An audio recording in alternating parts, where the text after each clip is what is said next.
There we go.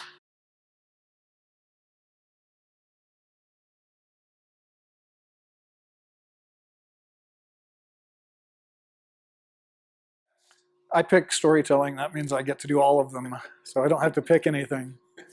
No, I've been asked that before, and I've given that some thought, and it would definitely be writing. Writing is where there are joys in performing. And satisfactions there, and directing is a wonderful experience, and being able to kind of father a film through the process is wonderful. And producing is a necessary evil. I don't choose that one. But yeah, writing is when you have the freedom. I mean, to be able to, you can do it anywhere. You're not restricted by budgets and the practical challenges of filmmaking. And you can do it even if you're in poor health. You can do so. To me, I guess if everything were to be taken away, and if for whatever reason I had to choose one thing to do, it would be writing. And writing is also you're the point man of this exploration process. You're the one that's at the front of it, just cutting your way through the wilderness. And for me, the films that excite me the most are the ones where it's not so much just telling a story, but it's the films that excite me and the ideas that excite me it's because there's something there that I don't understand, or that there's questions that I want answered, or there's a puzzle that I want solved. And so I'm trying to dig, in, and that really happens in the writing process. Sometimes you're blessed with a film like Falling, where, sometimes almost all the exploration happens in the writing of it. And then you've created something, and then at that point, the rest of the team comes in to try to realize, to try to put life into what you've created. You created the Frankenstein monster. Now they're trying to put life into it. And at other times, films like Falling, where I took it as far as I could with the writing of it, and I felt like I was there, but maybe 97%, but there was something that I didn't have yet. And then, so I directed it and took it further and realized, no, I still wasn't there, but I'm almost there. And it wasn't until the editing process that I find that something clicked.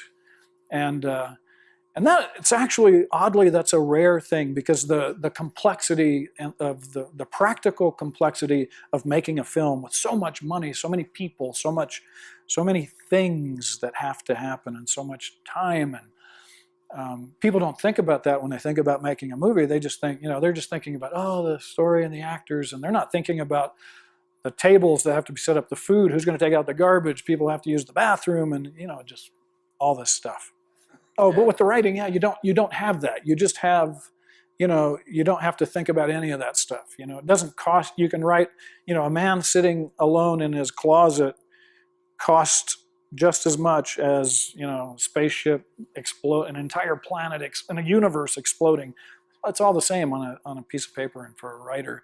And there's no limitations, as far, everything is whatever your mind can conceive, whatever your imagination can create.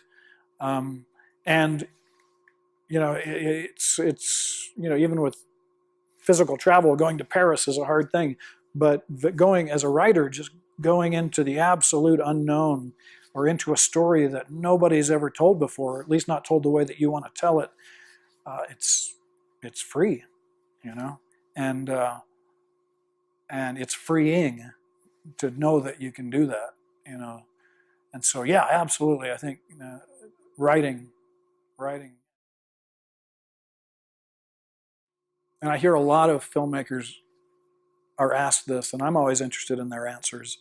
One of the things I don't like is when filmmakers answer and they say, this is the most common answer, it's like, oh, they're like my children, I can't choose between them.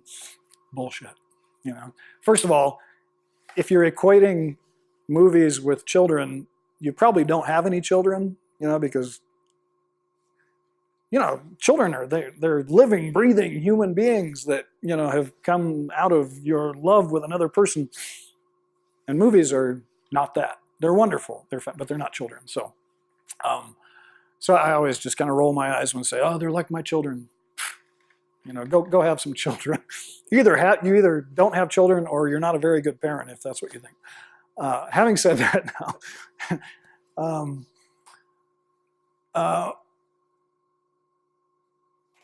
yeah, I do have a favorite, and for me, and there's reasons why. And there's not any of my films that I don't like. My Girl Crazy, my first one's painful to watch because I'm seeing all the everything I learned, all the mistakes I made. So that's probably the least enjoyable for me to watch. It's hard. It's the most difficult for me to watch. But the experience of making it, what I learned, the people that I made it with, that I'm still close with, and so it's a wonderful film for me. But my film Falling is the one that I always say this is my favorite film, and the reasons are it was the most difficult film for me to make. That's including what was that fourth or fifth film of mine, and it was difficult on every level, and coming up. How I came up with the idea for that film was I was out trying to raise money for God's Army, and it had taken so long. It was so difficult. I was probably 4 years into this process of trying to talk people into, trying to convince people that this movie about Mormon missionaries would be financially successful. I knew it would, but still I couldn't get people to, even Mormons with money, they couldn't see how that could make money. So it was hard. And I wasn't a businessman. I was a filmmaker. I didn't have a proven successful track record. It was hard to raise money. And then one day I was just like, I can't do this today. I just can't be picking up the phone, knocking on doors, trying to raise money. I'm just going to write today. So I locked myself up in my little tiny office in Burbank, my scuzzy little tiny office in Burbank, California. And I was like, for the next 2 days, I'm just going to write. I'm going to close the blinds, lock the door, don't answer the phone. And I'm just going to write and not thinking about what's good, what could work in the marketplace, not thinking about what an audience wants. Just if I could tell any story that I could tell, this is what I want to write. And I started writing Falling, and I wrote it very quickly. It turned out to be more than 2 days. I took about 2 weeks, 3 weeks, and I wrote the screenplay. And without thinking about the commercial, whether it was viable, just as a story I have to tell, I want to tell. And then that kind of it invigorated me. It was like it reminded me why I was doing this. And I think that was part of the reason that I was able to go out then. I had the energy to go out, hit the fundraising again, and raise the money for God's Army. But then after that movie Falling just kept. It was like following me around on my shoulder the whole time saying, when are you going to make me? When are you going to make me? And I was like, I know, I'll do it. And then I realized when I saw Mormon cinema going like this, and I realized that I had to do it, and I just found a way. I was like, I was making another film. I was making God's Army 2, States of Grace. And I realized I was going to be in Los Angeles, and somehow I was going to make it work. So I just kind of forced it into being, and that's another secret of how you make films. Is I always say if you're not willing to just force it into being, most likely it's not going to get made. If you're, I'm not talking about the studio world, that's something else, but in the independent filmmaking world, you got to do it. And so it was a film that I just forced into being, and I pushed myself to the limit artistically, financially. I took everything I had and put into it.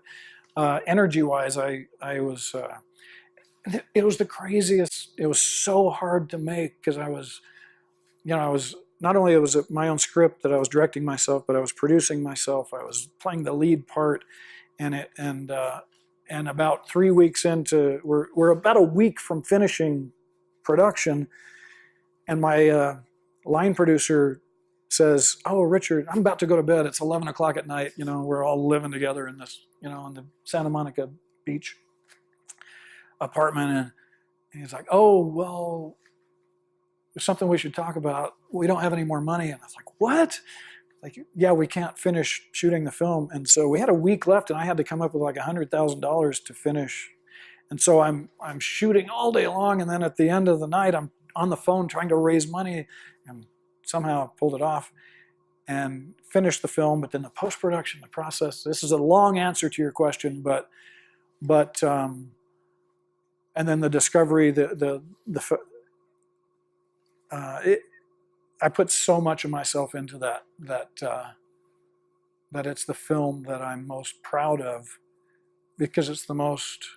I like to think all my films are honest, but I think it's the most raw. It's the most honest. It's the most. I pushed myself in every way, and there was one day when I finally finished. This was how spent I was. I finished filming, and I'd made it through somehow, and I was sitting and I'd been in Los Angeles for like 7 months at this point after making States of Grace and then going into Falling and doing that. I was exhausted in every way. I had no money. I had nothing. And I'm sitting in my little hotel room. It's 11. I'm supposed to check out, because it's time for me to go home finally. And I'd spent 2 days getting all the equipment back to everywhere that it needed to go and saying goodbye to everybody and making sure that everything was good with the lab. And I'm sitting there, and I realized that I was so spent that I couldn't move. I was sitting in this hotel room in the Sportsman's Lodge, that's what it's called. And I was sitting there, and I couldn't, and I realized that if I didn't somehow just make myself stand up and leave, there's gonna be some story about this guy who just had a nervous breakdown and didn't leave this chair, and they had to come get him, and so I just stumbled out, got in my car, and just started driving. And but it was the most. It was the most. In a way, one of the most frightening moments of my life, because I just realized that I was empty in every way. I'd emptied myself in this film, and that is what I would love to do on every film. I would love to be able to do that, and I wish financially, economically, there was a way to do that. Can you imagine the films that could be made instead of people thinking, oh, okay, we're just going to make a horror movie, we're just going to make a comedy, we're just going to satisfy this actor's ego, which is 99% of most films are just product. It might as well be a Big Mac. It might just be anything. And everybody has a great time making it, and people learn things. But can you imagine if there were more films where the filmmakers were allowed to do that, most filmmakers have forgotten how to do it, because a lot of filmmakers got into the business to do that. They wanted to tell story. They wanted to tell brave stories. They wanted to risk.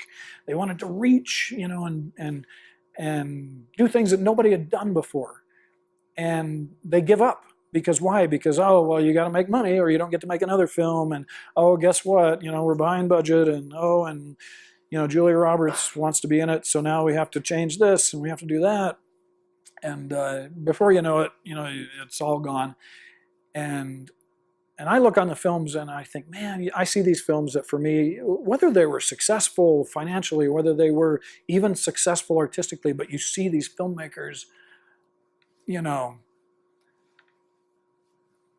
exploring. You see them trying something. You see them reaching out. You see them risking. And I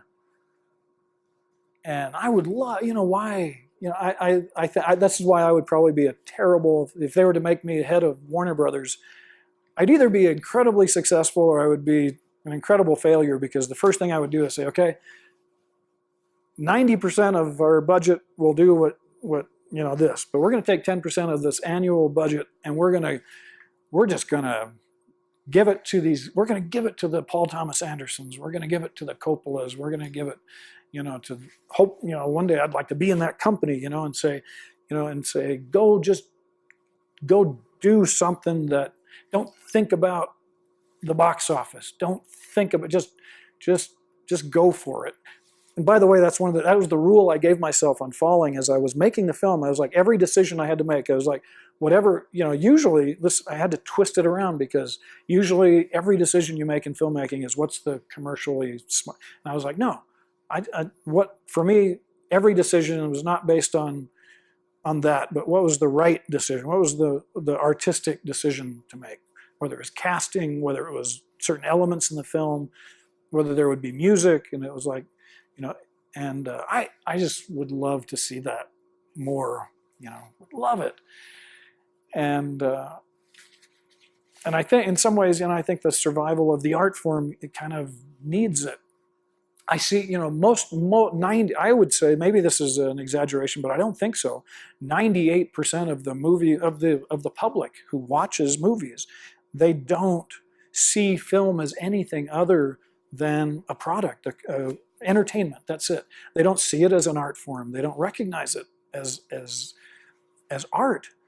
And I think that is such an irony, with a culture that is so saturated in images and storytelling, and for us to not recognize it as this most powerful art form, one of the most powerful art forms that's ever been created, but to be using it only to make people chuckle and laugh, to pass the time, is a waste. It's a shame, because we could be reaching into we could be, in the most powerful way possible, we could be reaching in to explore this, this human condition, this life, what it is to be, and we could be bringing. One of the things that I realized was art has a power to bring people together. It's like you go see, for instance, there's, let's say some politicians decide they want to go to war with Venezuela. Let's just pick Venezuela. We're gonna, we hate Venezuelans. We hate these people and they're awful, and we're gonna. But you know what? Why don't we go into Venezuelan cinema? And good, not just genre cinema, but let's go into Venezuelan cinema, and let's see the stories that they've told about being fathers, mothers, children, about living and dying, and you sit people through 20 of those, and they'll realize these are human beings just like them, and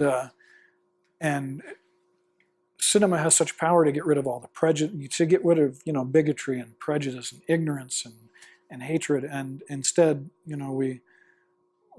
we use it as a toy, and it's okay as a toy. I love it as a toy, but not just a toy. It's an art form.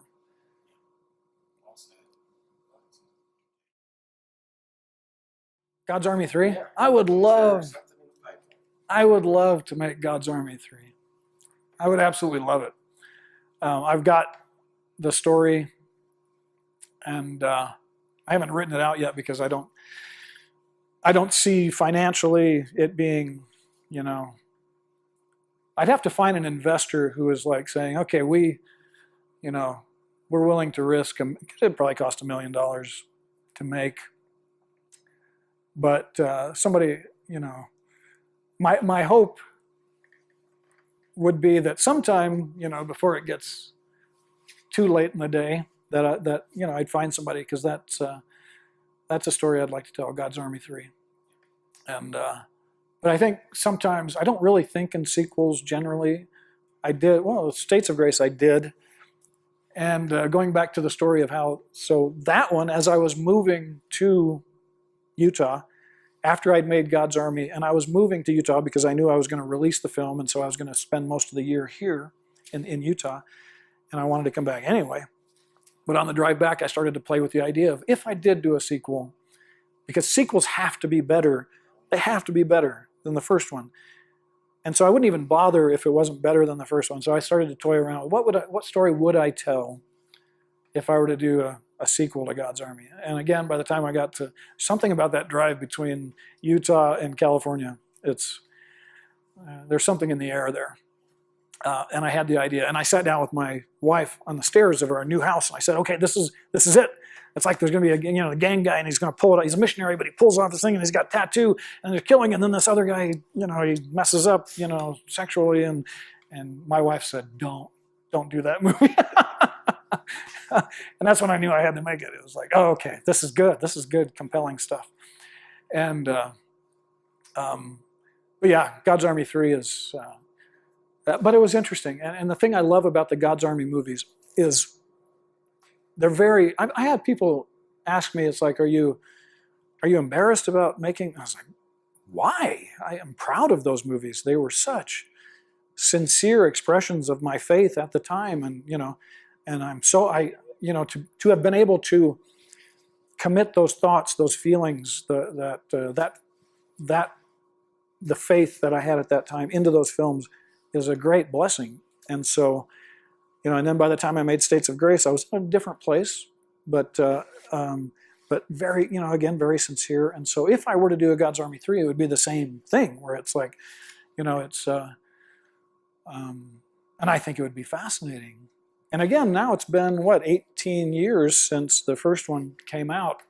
So it might be interesting to take one of those characters and say, we're all very different than we were 18 years ago. And maybe, take one of those characters and do you believe in God? It'd be a fantastic film.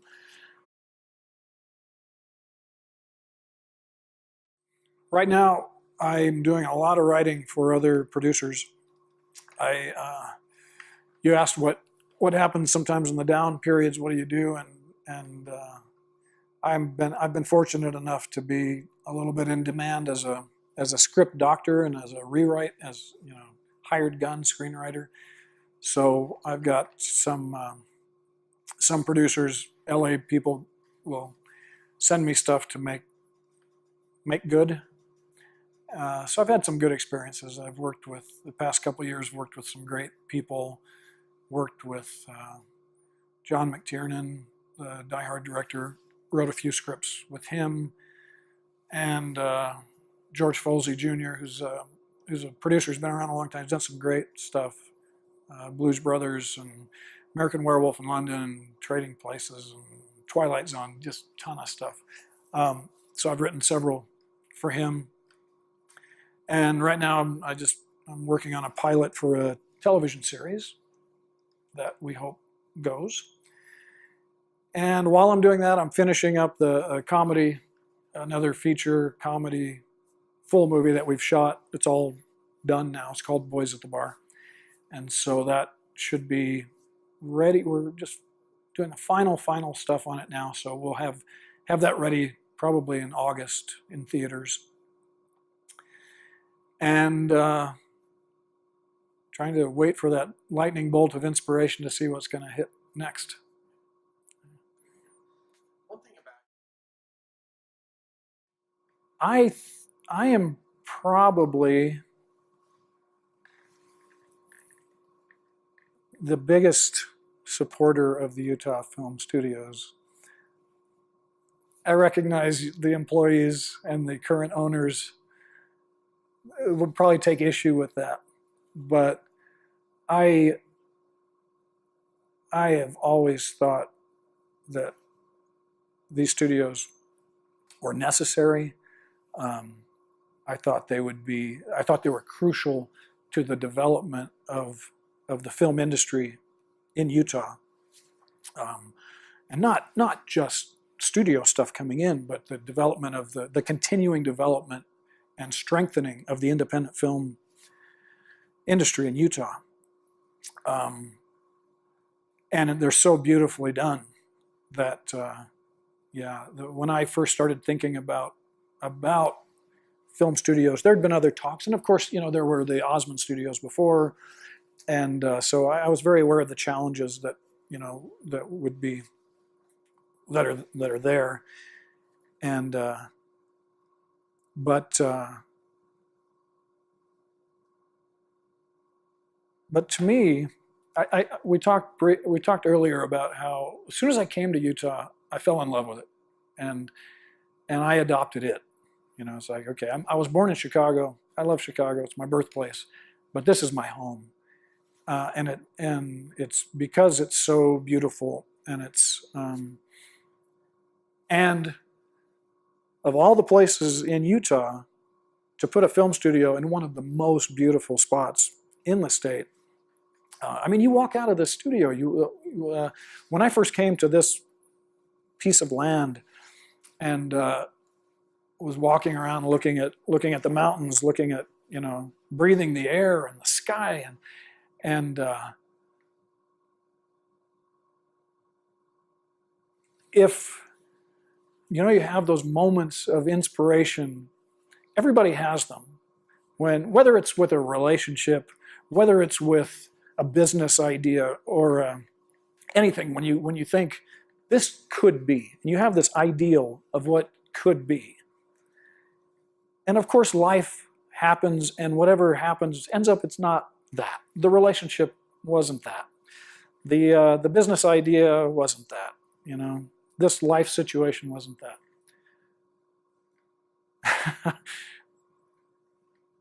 The Utah Film Studios, that's not it. The Utah Film Studios is, you have that idea of what it could be, and then you see it.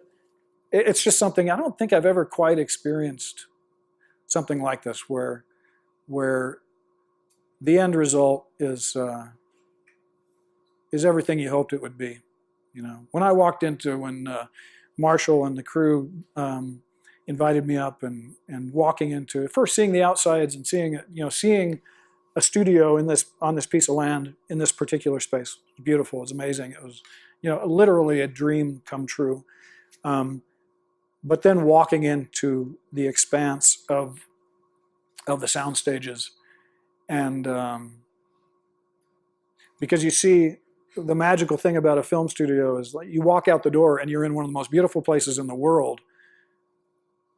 So many things to look at, to amaze you. You turn around, you walk in, suddenly you open the doors, and when you're inside the studio, you're in a space that can be anything you want it to be. And so when I look at this big black cavernous space built for this purpose, I could stay there all day because anything you can think of, anything you want it to be, it can be. And anything, it can accommodate pretty much any size, any size of a project. And we talked about, sitting in a room, writing, coming up with these brilliant ideas. Well, a studio like this that's the kind of place where the studio that's in your mind, that's the physical manifestation of that, where it can be another planet. It can be anything from the closet where you're writing to a planet. And so it's hard to put into words, but I love this place. I think it's magical. Most studios, like for instance in Los Angeles, you work in studios. Great, you're in the cavern, you're in the mind, you're in the the great big creative womb. It's a good way of putting it.